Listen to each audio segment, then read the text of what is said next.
ഇന്ന് ഞാൻ ചെയ്യാൻ പോകുന്നത് എളുപ്പത്തിൽ നമുക്ക് ചെയ്തെടുക്കാൻ പറ്റുന്ന ഒരു ചെമ്മീൻ റോസ്റ്റാണ് കേട്ടോ. അതിലേക്ക് വേണ്ടിയിട്ട് ഞാൻ പാന് സ്റ്റൗവിൽ വെച്ച് സ്റ്റൗ ഓണാക്കി എണ്ണ ഒഴിച്ച് എണ്ണയൊന്ന് ചൂടായതിനു ശേഷം ഒരു വലിയ സവാള, കുറച്ച് കുഞ്ഞുള്ളി, കുറച്ച് കറിവേപ്പില ഇത് ഇട്ട് കൊടുത്തിട്ട് ജസ്റ്റ് ഒന്ന് അത് ഇളക്കി കൊടുക്കുക. ഇളക്കി കൊടുത്തതിന് ശേഷം ഇഞ്ചി, വെളുത്തുള്ളി ഇത് നമുക്ക് ആവശ്യാനുസരണം ഒന്നുകിൽ ചതച്ചെടുക്കുക അല്ലെങ്കിൽ നന്നായിട്ട് ചോപ്പ് ചെയ്തെടുക്കണം കേട്ടോ. അപ്പോൾ ഞാൻ ഇത് ചോപ്പറിലിട്ട് ചോപ്പ് ചെയ്താണ് എടുത്തിരിക്കുന്നത്. അപ്പോൾ ചോപ്പ് ചെയ്തതും കൂടെ ഇട്ട് കൊടുത്തിട്ട് ഒന്ന് വഴറ്റുക. അതിനുശേഷം അതിലേക്ക് പച്ചമുളകും കൂടെ ഇട്ട് കൊടുക്കണം കേട്ടോ. പച്ചമുളക് ഞാൻ ഇട്ടത് ഇതിൽ വീഡിയോയിൽ പെട്ടിട്ടില്ല കേട്ടോ. അപ്പോൾ ഒരു വലിയ തക്കാളി എടുത്തിട്ടുണ്ട് ഞാൻ. തക്കാളി വലുതല്ലെന്നുണ്ടെങ്കിൽ 2 ചെറുതെടുത്താലും മതി. അതിനുശേഷം ഈ മസാലകളൊക്കെ മുളക് പൊടി, മല്ലിപ്പൊടി, മഞ്ഞൾപ്പൊടി, കുരുമുളക് പൊടി, ഗരം മസാല ഇതെല്ലാം ഒന്ന് നന്നായിട്ട് ഒന്ന് ചൂടാക്കി എടുക്കുക. അപ്പോൾ എണ്ണ പോരാന്ന് തോന്നിയതുകൊണ്ട് ഞാൻ കുറച്ച് വെളിച്ചെണ്ണയും കൂടെ ഒഴിച്ചു കൊടുത്തു കേട്ടോ. അതിനുശേഷം ഈ അരിഞ്ഞ് വെച്ചിരിക്കുന്ന ടൊമാറ്റോയും കൂടെ ഇട്ട് കൊടുത്തിട്ട് നന്നായിട്ടൊന്ന് ആ ടൊമാറ്റോയൊക്കെ ഒന്ന് വെന്ത് വരുന്നത് വരെ നന്നായിട്ട് ഒന്ന് വേവിച്ചെടുക്കുക. അപ്പോൾ ആ സമയത്ത് ആവശ്യത്തിന് ഉപ്പും കൂടെ ഇട്ട് കൊടുക്കുക കേട്ടോ. എന്നിട്ട് നന്നായിട്ട് ഇതൊന്ന് ഇളക്കി യോജിപ്പിക്കുക. എന്നിട്ട് ഇതിലേക്ക് കുടംപുളി ചേർക്കാൻ താല്പര്യമുള്ളവർ കുടംപുളി ചേർക്കുക.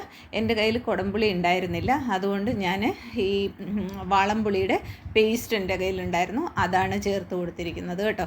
എന്നിട്ട് അതിന് ശേഷം ഇത് നന്നായിട്ട് ഈ ടൊമാറ്റോ ഒന്ന് നന്നായിട്ട് സോഫ്റ്റൻ ആവുന്നത് വരെ ഒന്ന് ഇളക്കി കൊടുത്തതിന് ശേഷം എൻ്റെ കയ്യിൽ ഉണ്ടായിരുന്നത് വലിയ ചെമ്മീനാണ് കേട്ടോ. അപ്പോൾ ആ ചെമ്മീൻ മുഴുവൻ ഞാനിതിൽ ഇട്ട് കൊടുക്കുവാണ്. ഒരു 3/4 കിലോയോളം ഉണ്ടായിരുന്നു കേട്ടോ ചെമ്മീൻ. അതിനുശേഷം ഇത് നന്നായിട്ട് ഒന്ന് ഇളക്കി കൊടുത്തതിന് ശേഷം ഇത് മൂടി വെച്ചിട്ട് വേവിക്കുക. ഇതിലേക്ക് വെള്ളം ഞാൻ ഒട്ടും വെള്ളം ചേർത്തിട്ടില്ല കേട്ടോ. വെള്ളം കാരണം ചെമ്മീനിൽ നിന്ന് തന്നെ ഇറങ്ങി വരുന്ന വെള്ളം കൊണ്ട് തന്നെ അതപ്പം നല്ല ഒരു റോസ്റ്റഡ് പരുവത്തിൽ കിട്ടും. ഇല്ല നിങ്ങൾക്ക് കറി ആയിട്ട് ഇത് ചെയ്യാനാണ് ഇഷ്ടമെങ്കിൽ ഇതിൽ ആവശ്യത്തിന് തിളപ്പിച്ച വെള്ളം ഒഴിച്ചു കൊടുക്കുക. ഇല്ലെന്നുണ്ടെങ്കിൽ കുറച്ച് തേങ്ങാപ്പാൽ ഒഴിച്ചു കൊടുക്കുക കേട്ടോ.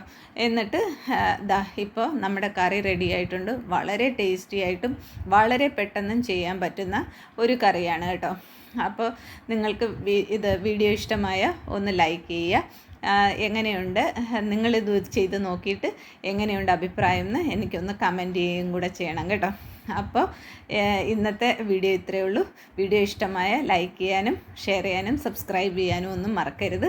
അപ്പോൾ ഇനി അടുത്ത വീഡിയോ ആയിട്ട് ഉടനെ തന്നെ നമുക്ക് കാണാം. അതുവരേക്കും ടാറ്റാ, ബൈ ബൈ.